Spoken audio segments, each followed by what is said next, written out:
पुराण के अंतर्गत श्री कार्तिक महात्म्य और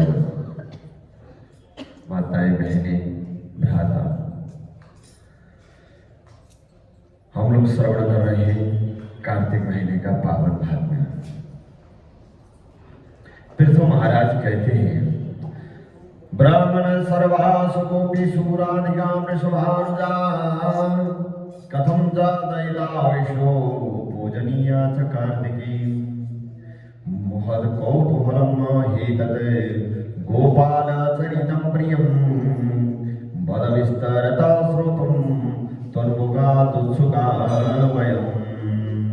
पृथु महाराज ने कहा, हे ब्राह्मण, वृषभानु की पुत्री राधिका और संपूर्ण गोपियों से अधिक प्रिय क्यों बनी तथा कार्तिक मास में श्री विष्णु भगवान जी के साथ उनकी पूजा क्यों होती है। इस परम आश्चर्यजनक गोपाल चरित्र को सुनने के लिए हम बड़े ही उत्सुक हैं।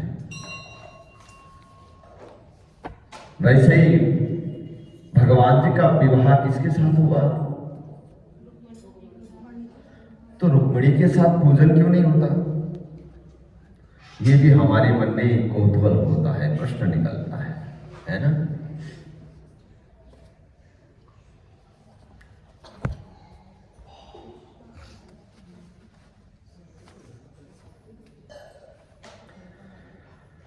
हाँ, परंतु राधा एवं कृष्ण, कृष्ण एवं राधा, राधा और कृष्ण में फर्क नहीं है। हम कृष्ण जी का पूजन करते हैं, राधा मन है और कृष्ण शरीर है, एक ही है जी। हम एक ही का पूजन कर रहे हैं। हम दंपति करके पूजन नहीं कर रहे हैं, पति पत्नी ऐसा भावना से पूजन नहीं कर रहे, एक ही है। हाँ, भगवान श्री कृष्ण और रुक्मिणी जी दंपति है, पति पत्नी है, परंतु राधा और कृष्ण एक ही है। बोलिए गोविंद भगवान की। शरीर और आत्मा, जब तक आत्मा नहीं होता शरीर उठता नहीं है ना। और जिस दिन आत्मा निकल के चली जाती है शरीर निस्तेज हो जाता है। तो इसलिए पहली बात तो यही है, राधा एवं कृष्ण, कृष्ण एवं राधा, राधा ही कृष्ण है, कृष्ण ही राधा है। दूसरी बात इन्होंने प्रश्न किया पृथु महाराज ने, वो कैसे बताते हैं वो भी सुनते हैं। इस आश्चर्यजनक गोपाल चरित्र को सुनने के लिए हम उत्सुक हैं, इसलिए कृपया विस्तार से कहिए। नारद जी बोले, देखो, पूर्व मनवंतर से पांचाल देश में वहां के राजा प्राचीन बरही, जो प्राचीन बरही है, उन्होंने इतने यज्ञ किए, संपूर्ण पृथ्वी गुस्साओं से ढक गया। जो सूर्य वंश में, हाँ, चंद्र वंश में राजा हुए प्राचीन बरही, हाँ, चंद्र वंश में राजा हुए, तो उन्होंने इतना यज्ञ किया। अच्छा, उस यज्ञ में बलि दी जाती थी।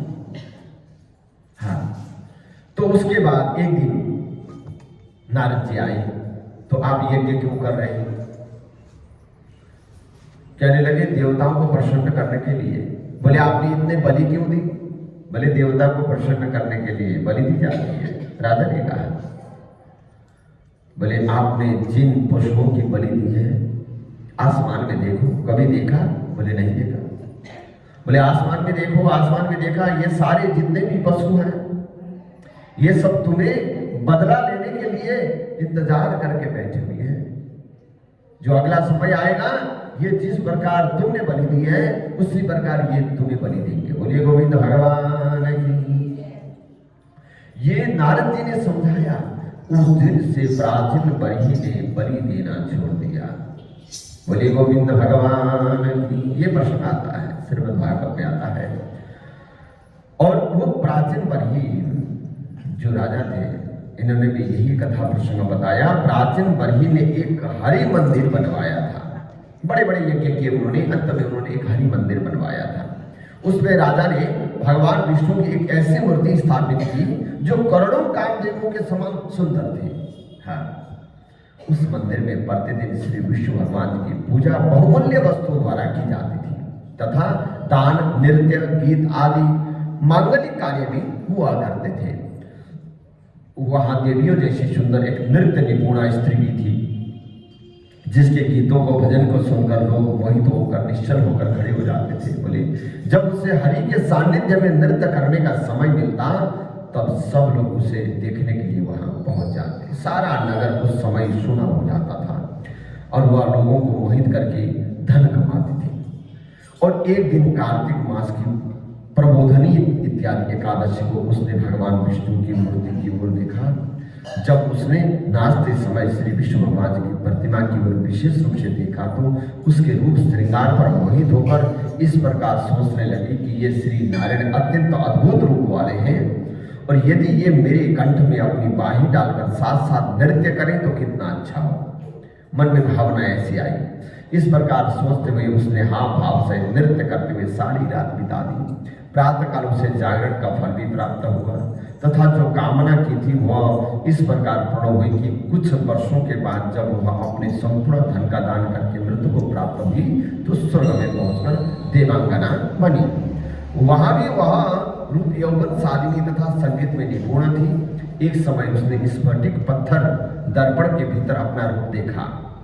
तब वो सोचने लगी कि मेरा रूप संभवतः किसी पुरुष के योग्य नहीं है। तभी से अपने पूर्व जन्म की आकांक्षा की याद आई। तब उसने निश्चय किया कि मैं श्री कृष्ण जी के साथ ही नृत्य करूंगी तथा ब्रह्मचारिणी रहकर किसी को और अपने पति नहीं बनाऊंगी। उस चंद्रकीर्ति नामक सुंदरी का मन श्री कृष्ण की मूर्ति में लग गया तथा वह प्रेममग्न होकर श्री कृष्ण जी के चरित्रों का गायन करने लगी। इसके बाद जब पृथ्वी अपने बोझ से पीड़ित होकर ब्रह्मा के पास गई तब ब्रह्मा जी ने श्री हरि से यही कहा कि प्रभु राम अवतार में आपने एक पत्नीव्रत का पालन किया था। अब अगले जन्म में आप देवताओं की स्त्रियों की प्रसन्नता के लिए उनके साथ रहना। ऐसा क्या कर ब्रह्मा जी ने देवताओं की स्त्रियों को श्री कृष्ण जी के साथ क्रीड़ा करने का आदेश दिया। बोले ब्रह्मा जी बोले किशोर अवस्था में गोप कन्या तथा युवावस्था में राजकन्या बनकर सभी देवी स्त्रियां श्री हरि को प्रसन्न करें। ब्रह्मा जी ने सबको आज्ञा दी। यह सुनकर चंद्रकीर्ति ने ब्रह्मा जी से कहा, हे विधाता मैं अपने पूर्व जन्म के मनोरथ को बताती हूँ। हे पितामह पृथ्वी पर पहुंचकर हम सब सती स्त्रियां श्री कृष्ण जी से प्रेम करें। मैं भी प्रेम पूर्वक भगवान के साथ नाचूं और वो मुझे सर्वाधिक प्रेम करें। आप मेरी इच्छा को पूरा कीजिए। तब ब्रह्मा जी ने कृष्ण अवतार के समय देवताओं को भी पृथ्वी पर अवतरित होने की आज्ञा दी और नंद राय के ब्रज क्षेत्र में वृषभानु नामक एक गोप रहते थे। उनके घर में राधा नामक एक अत्यंत सुंदरी पुत्री ने जन्म लिया। वह पूर्व जन्म में चंद्रकीर्ति नामक देवांगना ही थी और एकादशी तिथि में जागरण इत्यादि के पुण्य प्रभाव से ब्रह्मा जी ने उसकी कामनाओं को पूर्ण किया और उन्होंने ही राधा नाम से श्रीधाम वृंदावन के रासोत्सव में अन्य गोपियों के साथ अद्भुत नृत्य किया। और अनेक जन्मों से आकांक्षा रखने वाली उस राधा नामक अद्भुत गोपी ने श्री कृष्ण भगवान जी के साथ नृत्य करते हुए अपने जन्म को कृतार्थ किया। और बाकी 16,108 भगवान की जो रानियां थी वो कौन थे?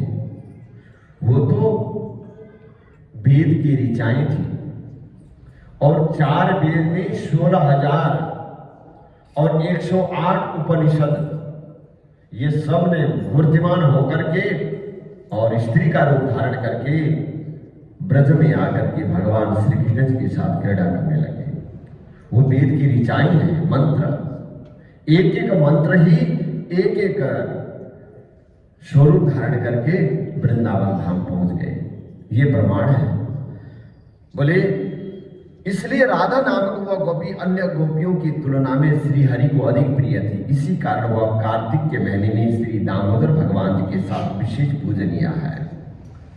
नारद जी कहते हैं यम पंचक मासाध्या यत् कर्तव्यम निबोध में। फिर आगे कहते हैं नारद जी बोले कि यम पंचक अर्थात त्रयोदशी से लेकर द्वितीया तक से कर्तव्य को मैं कहता हूं, ये फिर तुम्हारा तुम सुनो।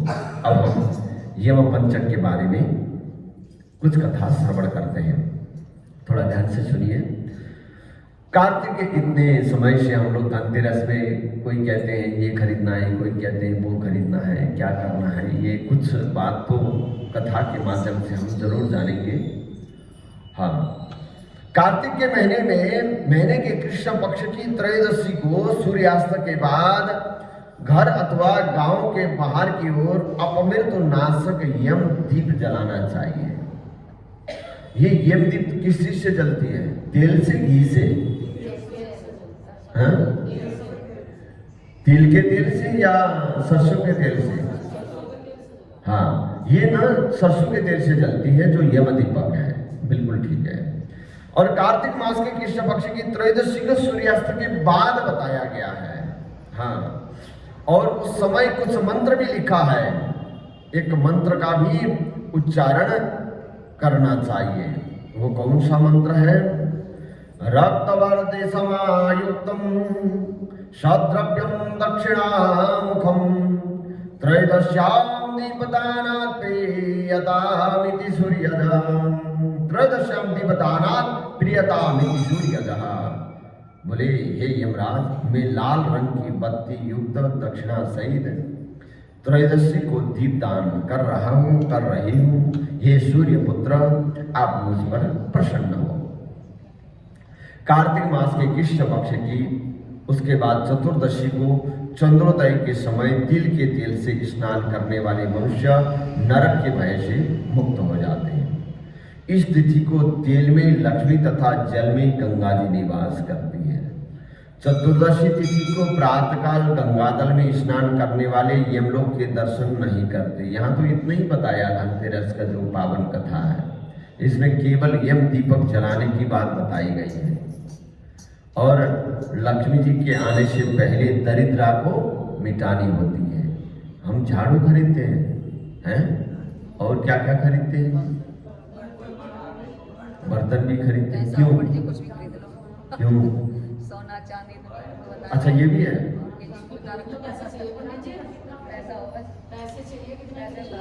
कपड़े को बुलाए। खास करके तो झाड़ू बताया गया है। क्यों? क्योंकि झाड़ू जो है ना, ये दरिद्रा का सूचक है। लोग तो कहते हैं लक्ष्मी का सूचक है। झाड़ू कैसे लक्ष्मी का सूचक है? झाड़ू लक्ष्मी का सूचक नहीं है, हैं? अब पहले तो ये कथा में बताया गया है कि झाड़ू लगाया हुआ जो आपकी धूल मिट्टी अगर लग गई तो दोबारा स्नान करो।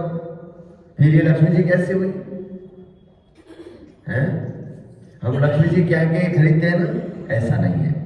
दरिद्रा जो है ना, लक्ष्मी की बड़ी बहन है। जब तक बड़ी बहन नहीं आती तब तक लक्ष्मी नहीं आती। इसलिए पहले दरिद्रा आएगी और दरिद्रा को झाड़ू लगा दो, हैं? तो उसके बाद ही तो लक्ष्मी आएगी। ये भाव ये है वैसे। हाँ, इसलिए झाड़ू खरीदने का महात्म्य प्रारंभ हुआ है। तो उस समय की बात है ना, जब हमने कथा बाद में भी सुनेंगे, समुद्र मंथन हुआ, कई रत्न आए, 14 रत्न आया। भगवान नारायण जी ने कह दिया स्वर्ग का भूषण बनेगा, स्वर्ग में भेज दिया। मत्ता हाथी आया, स्वर्ग में भेज दिया। अप्सराएं आई, स्वर्ग में भेज दिया। सारा कुछ 14 रत्न आए, स्वर्ग में भेज दिया। लक्ष्मी आई। जब दरिद्रा आई, किसी ने लिया नहीं, देवताओं ने भी नहीं लिया, और असुरों ने भी नहीं लिया। दरिद्रा किसी को पसंद नहीं। और दरिद्रा आने के बाद तुरंत लक्ष्मी आई। तो उसके बाद लक्ष्मी जी ने भगवान नारायण जी का वर्ण करने का कोशिश किया। और उसके बाद भगवान नारायण जी ने मौनम स्वीकृति लक्षणम, कुछ बोले नहीं, उन्होंने स्वीकार किया। स्वीकार करते ही लक्ष्मी जी ने कहा, पहले बड़ी बहन से विवाह करो जी।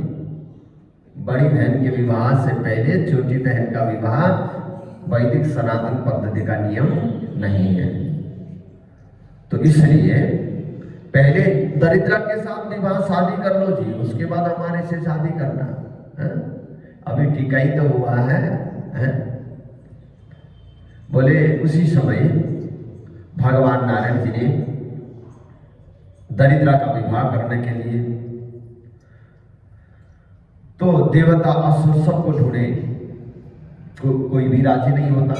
फिर एक दालभ्य नाम के ऋषि थे, उनके साथ उन्होंने विवाह कर लिया। विवाह करने के बाद दरिद्रा वहां नहीं रही, वहां रह नहीं सकी। और उन्होंने कहा यहाँ क्यों नहीं रहती? बोले यहाँ तो कोई यज्ञ होता है, यहाँ पूजन होता है, यज्ञ होम होता है, वेद की ऋचाओं का मंत्रों का उच्चारण होता है, वहां तो मैं रह नहीं सकती। बोले इसलिए उन्होंने क्या किया, आप यहाँ बैठो, हम तुम्हारे लिए पति ढूंढ कर आते हैं। तो जिस दिन वो वहां रही, वो पीपल का पेड़, संडे, कौन सा दिन? संडे। वैसे रविवार है, संडे नहीं है। संडे तो इसलिए कहा गया है, जो पाश्चात्य मुल्क में जहां कई दिन से सूरज नहीं दिखता, जिस दिन सूरज दिखता है उस दिन संडे। हाँ, शन वाला डे संडे, जिस दिन सूर्य दिखता है। हमारा तो रविवार है, रोज दिखते हैं, कभी कदा सर्दियों में नहीं दिखते होंगे, तो इसलिए संडे कहा है, रविवार है। बोले वो रविवार के दिन दरिद्रा को पीपल के पेड़ में छोड़ के गए थे, ये प्रमाण आता है। तो इसलिए दरिद्रा जो है ना, रविवार के दिन पीपल को छूते नहीं है, क्योंकि वो दरिद्रा साथ में आती है। तो भगवान नारायण जी और लक्ष्मी जी सैटरडे को आए थे, हैं? उसके बाद आने वाले सैटरडे, हैं? तो जिस दिन उन्होंने ये कहा, जहां दरिद्रा होती है लक्ष्मी जी आती तो वही है, जहां बड़ी बहन के पास, परंतु हमें सावधान जरूर होना पड़ता है, इसलिए पहले झाड़ू खरीदे जाते हैं। बोले नारायण भगवान की, ये प्रश्न आता है, इसलिए झाड़ू खरीदने का महत्व है, महिमा है। तो हमारे संस्कार भी है, संस्कृति भी है। तो उसके बाद अन्य चीज भी खरीदे, पहले झाड़ू, उसके बाद धन धान्य, उसके बाद सोना खरीदे, चांदी खरीदे, हीरे मोती जवाहरात कपड़े, जितना आपने खरीदना है वो खरीदे, परंतु पहले झाड़ू खरीदे। हाँ, दोनों बहनें जरूरी हैं। तो बोले उसी प्रकार से ये त्रयोदशी के दिन की बात बता रहे हैं, और शाम को यम दीपक जलाएं, और उसके बाद 14 वाले दिन, चतुर्दशी वाले दिन, उस दिन को चंद्रोदय के समय तिल के स्नान करने वाले मनुष्य नरक के भय से मुक्त हो जाते हैं। सायंकाल को चंद्रोदय के समय में और हल्का सरसों का तेल पानी में मिला करके स्नान करने का बताया है यहाँ पर, सायं स्नान अथवा सुबह भी।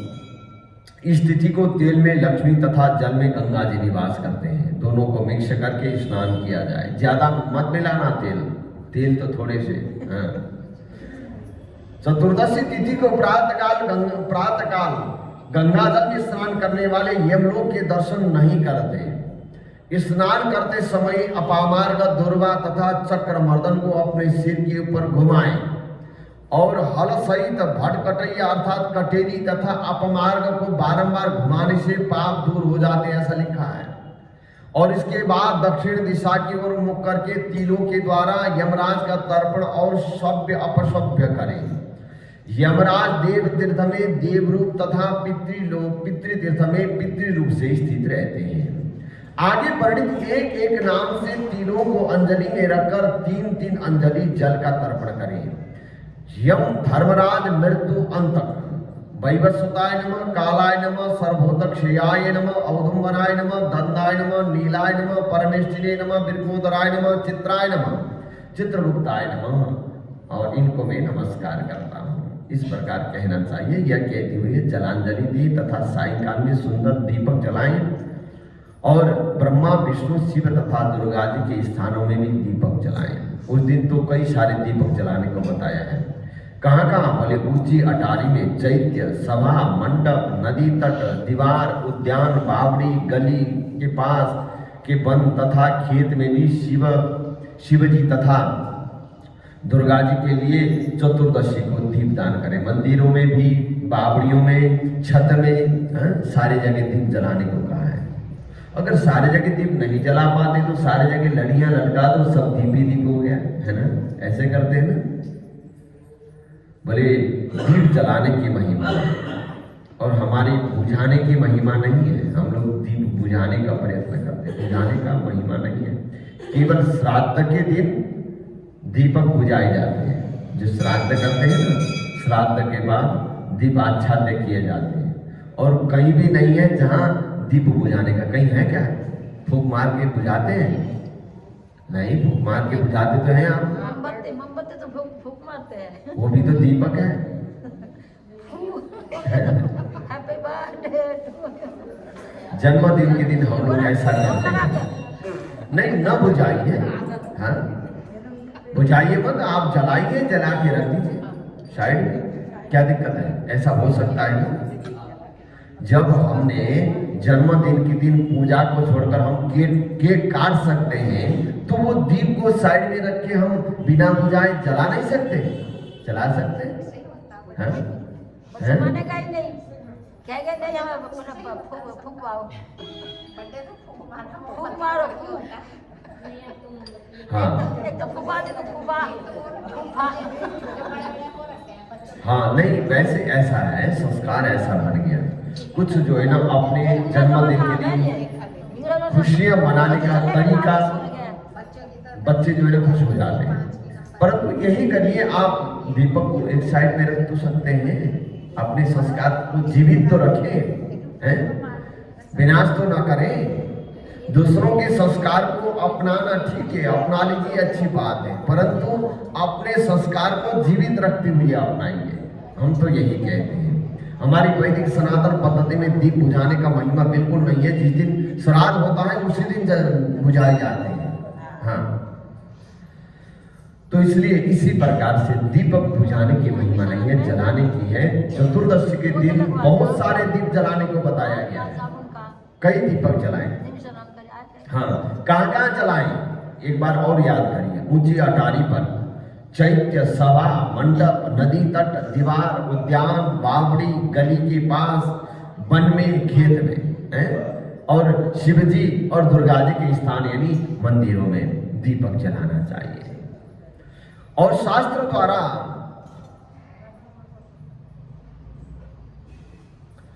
और मारे गए पूर्वजों के लिए ऐसे दीपदान से अक्षय फल मिलता है। हाँ, ये पितरों के निमित्त भी होता है। हाँ, और इसके बाद कुमारी कन्याओं, ब्रह्मचारियों, शिव भक्तों तथा तपस्वियों को भोजन कराने से शिवलोक प्राप्त होता है। ब्राह्मणों को दान देने से यमलोक के दर्शन नहीं होते राजन। इसी प्रकार उसके बाद चतुर्दशी के बाद अमावस्या के दिन, अमावस्या को प्रातः काल स्नान करने के उपरांत देवता तथा पितरों की पूजा करके, ये आज से शुरू हो गया ये सब दीपदान। यम पंचक बोलते हैं, 5 दिन होते हैं, 5 दिन दिए जलते हैं। इसमें 5 दिन चलता है और भीष्म पंचक में 7 दिन।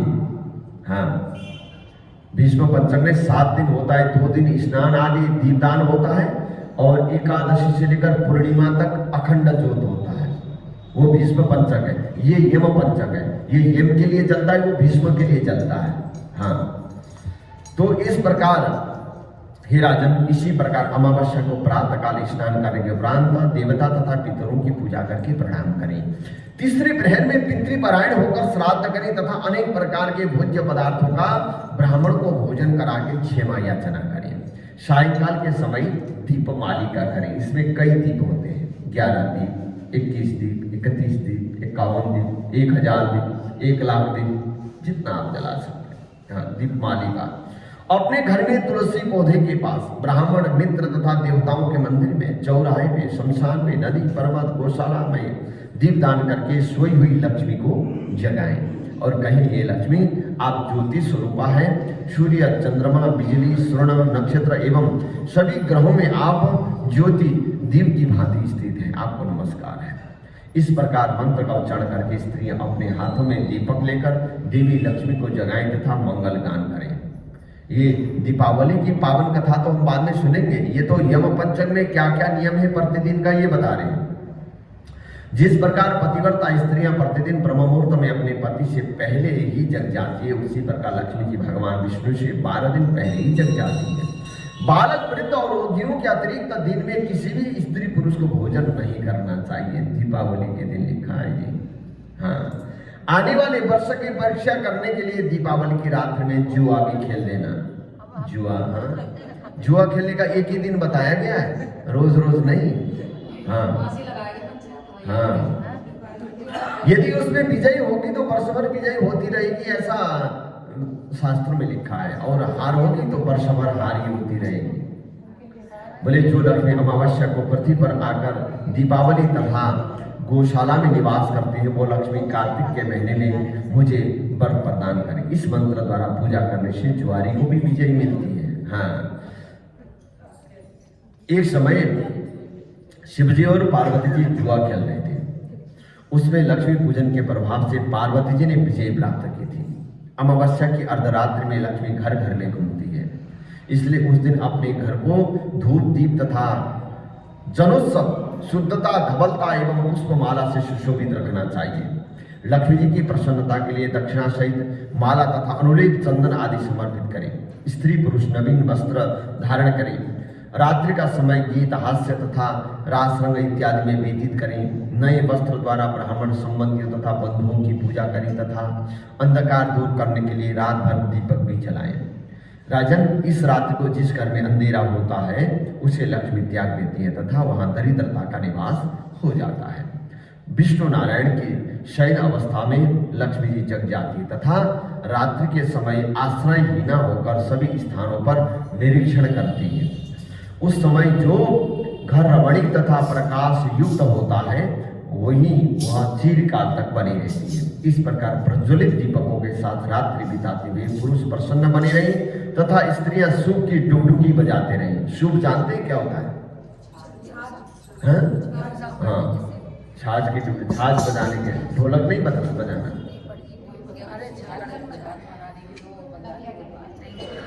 उस दिन छाछ बजाने की, एक छाछ तो होती है वो पीने वाली, उसको सूप बोलते हैं। सूप पीने वाली, सूप नहीं। हाँ हाँ, फटकने वाली। हाँ, सूप की डुगडुगी बजानी चाहिए, ऐसा लिखा है। और दूसरी बात ये भी बताते हैं, यहाँ कहाँ पहुंच गए हम। इस प्रकार सब लोग अपने घर से अलक्ष्मी, दारिद्र्य को निकालना चाहिए। और उस समय अलक्ष्मी इस प्रकार कहेगी, आप लोग शांत रहें और मेरा अनादर न करें। तब यह कहना चाहिए कि यदि आप यही रहना चाहते हैं तो अपनी चंचलता छोड़कर ही रहें। और यह कहने पर वह उसी स्थान पर स्थिर हो जाएंगे। और उसके बाद अमावस्या के बाद दूसरा दिन भी आएगा है। अब मैं दूसरे दिन वाले राजा बलि के उत्सव के विषय में बताता हूँ। वो कहते हैं उस दिन मथुरा अथवा किसी अन्य स्थान पर गोवर्धन रूपी हरि का निर्माण करें। ध्यान रखिए, इस बार गोवर्धन दूसरे दिन नहीं है, तीसरे दिन। हाँ, और यहाँ गोवर्धन वाले दिन गोवर्धन रूपी हरि का निर्माण करें। फिर उन्हें पक्का भोजन, अनेक प्रकार के व्यंजन तथा विविध प्रकार के फल समर्पित करें। जिस समय इंद्र गायों के लिए कष्टप्रद जल की वर्षा कर रहे थे, उस समय की बात है। उस समय रक्षा करने के लिए भगवान श्री कृष्ण जी ने गोवर्धन पर्वत को धारण किया था। तब से यह तिथि अन्नकूट नाम से प्रसिद्ध हो गया तथा सभी गोपों द्वारा पूजित है। गंध, पुष्प, अक्षत, वस्त्र, धूप, दीपक तथा दक्षिणा सहित अपने पुत्र एवं मित्रों के साथ गोवर्धन की पूजा करते हुए प्रदक्षिणा करनी चाहिए। हे मुनि, ऐसा करने वाले व्यक्ति का पुनर्जन्म नहीं होता। यह मैं सत्य कहता हूँ। फिर ब्राह्मण को भोजन कराने के बाद बंधु बांधव सहित स्वयं भी भोजन करें। उसके उपरांत गाय को आभूषणों से सुसज्जित करके उन्हें घुमाएं तथा यह कहीं हे गोवर्धनधारी गोकुल के रक्षक श्री विष्णु भगवान जी की भुजाओं द्वारा उठाए गए हे गोवर्धन पर्वत, आप हमें गौशालाएं दें। लक्ष्मी जी सभी लोकपालों सहित गाय के रूप में स्थित हैं। गाय हमें यज्ञ के लिए घी देता है तथा पापों को नष्ट करती है। ऐसी गाय सदैव मेरे आगे पीछे बनी रहे, वह मेरे हृदय में रहे तथा मैं उनके मध्य में बना रहूं। सबके लिए हितकर पवित्र पुण्य की राशि गाय तीनों लोगों की माताएं हैं। वह मेरे द्वारा दिए गए ग्रास को ग्रहण करें। और कई लोग तो रोटी लेके जाते हैं, गाय खाती ही नहीं है ना? दिया है आप लोगों ने? खाती नहीं, एक तरफ मुंह करती है। तो यहाँ तो ये प्रार्थना लिखा है, जो मेरे द्वारा दिए गए ग्रास को ग्रहण करें। हे गौ माता, प्रार्थना करिए, जरूर खाएंगे, हमें तो ऐसा भरोसा है।